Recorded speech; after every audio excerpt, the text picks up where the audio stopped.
Question है, एक ठोस एक अर्धगोले पर खड़ी एक शंकु के आकार का है जिसकी त्रिज्या 1 सेंटीमीटर तथा शंकु की ऊंचाई त्रिज्या के बराबर है। इस ठोस का आयतन पाई के पदों में ज्ञात कीजिए। यहाँ पर एक अर्धगोला दिया गया है जिसकी त्रिज्या 1 सेंटीमीटर है। जो शंकु दिया गया है इसकी ऊंचाई भी 1 सेंटीमीटर ही दी गई है। तो चलिए स्टार्ट करते हैं। सबसे पहले लिखना है हल, और जो दिया गया है वो आपको लिखना है। जैसे कि यहाँ पर जो शंकु है, शंकु की त्रिज्या कितनी दी गई है, तो जितनी इसकी ऊंचाई होगी उतनी इसकी त्रिज्या, मतलब जितना अर्धगोला है अर्धगोले की जितनी त्रिज्या उतनी शंकु की त्रिज्या होगी। तो यहाँ पर लिखना है शंकु की त्रिज्या। शंकु की त्रिज्या, शंकु की त्रिज्या कितनी हो जाएगी, 1 सेंटीमीटर। इसके बाद जो अर्धगोला है इसकी त्रिज्या कितनी दी गई है, तो यहाँ पर लिखना अर्धगोले की त्रिज्या। अर्धगोले की त्रिज्या कितनी हो जाएगी, तो 1 सेंटीमीटर।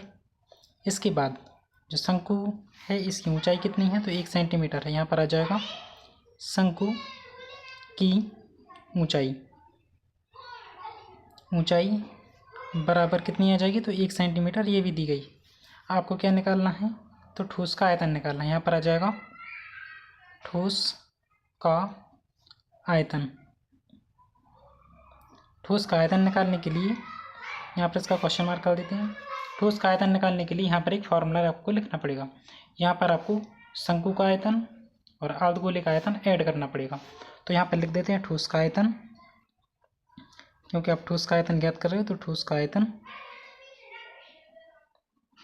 का आयतन बराबर जो शंकु है इसका आयतन लिख देंगे। तो यहाँ पर आ जाएगा शंकु का आयतन। इसमें ऐड करना है आपको, इसमें क्या जोड़ना है, तो इसमें जोड़ना है अर्धगोले का आयतन। यहाँ पर आ जाएगा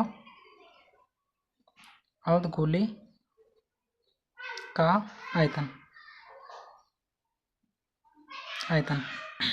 चलते स्टार्ट करते हैं।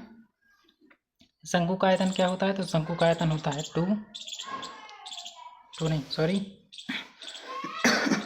शंकु का आयतन होता है 1/3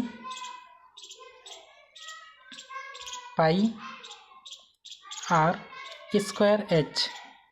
ये शंकु का आयतन होता है, प्लस इसमें ऐड करना है किसका, अर्धगोले का आयतन। अर्धगोले का आयतन होता है 2/3 पाई आर क्यूब मतलब ऊपर 3 है। इसके बाद इसमें आपको ये देखना है कि जो सैम है उसको आपको कॉमन करना है। तो यहाँ पर सैम क्या क्या है, यहाँ पर 1/3 है, यहाँ पर 2/3 है, यहाँ पर पाई है, यहाँ पर भी पाई है, यहाँ पर आर स्क्वायर है, यहाँ पर आर क्यूब है, मतलब आर 2 बार है और यहाँ पर आर 3 बार है। तो कॉमन कर लेते हैं। यहाँ पर आ जाएगा बराबर 1/3, ये कॉमन कर लिया। इसके बाद यहाँ पर पाई भी कॉमन आ जाएगा, आर स्क्वायर ही कॉमन आ जाएगा, तो आर स्क्वायर।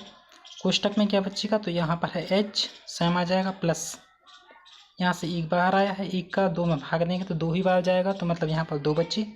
आर यहाँ पर 3 बार था, 2 बार तो बाहर आ चुका है, मतलब 1 बार यहाँ पर आर बचेगा। इसके बाद में 1/3 यहाँ पर सैम आ जाएगा, पाई सैम लिखना है आपको, गुणा आर का मान कितना है, तो आर कितना दिया गया है, आर मतलब होता है त्रिज्या। तो यहाँ पर आप चाहो तो आर भी लिख सकते हो। ऊंचाई एच होती है, आर कितना दिया गया है, तो 1 मतलब 1 का वर्ग, कोष्टक एच मतलब ऊंचाई, तो कितनी दी गई है, 1 दी गई है, प्लस 2 आ जाएगा सैम, गुणा आर मतलब कि 1 दिया गया है तो 1 आ जाएगा। इनको सॉल्व कर लेते हैं। 1/3 जो है ये सैम आ जाएगा। इसके बाद यहाँ पर पाई जो है इसको सैम लिखना है। सैम इसलिए लिखना है क्योंकि यहाँ पर दिया गया है जो ठोस का आयतन है ये पाई के पदों में आपको याद करना है।